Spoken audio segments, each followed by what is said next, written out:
Well,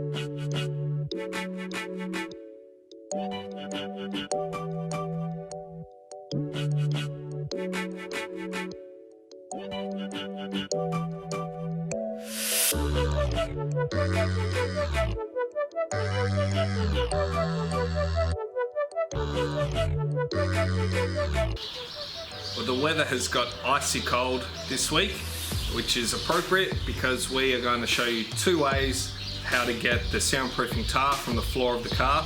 One which involves dry ice. Dry ice is a solid form of carbon dioxide.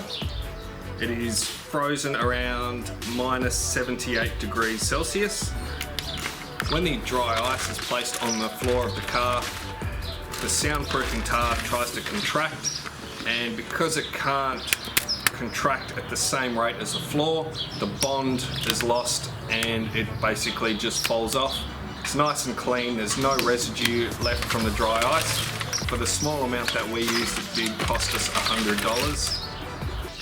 The other way is to use a screwdriver and a hammer to gently chip away at the tar to remove it. That way it's a lot messier, it's not quite as clean because a lot of the tar still sticks to the floor of the car, but it is cheap as it costs nothing, it's just a little more time consuming. We would recommend using a screwdriver and not a chisel because a chisel can dig into the metal, and as you can see on our car, even a flat blade screwdriver does dig into the metal slightly.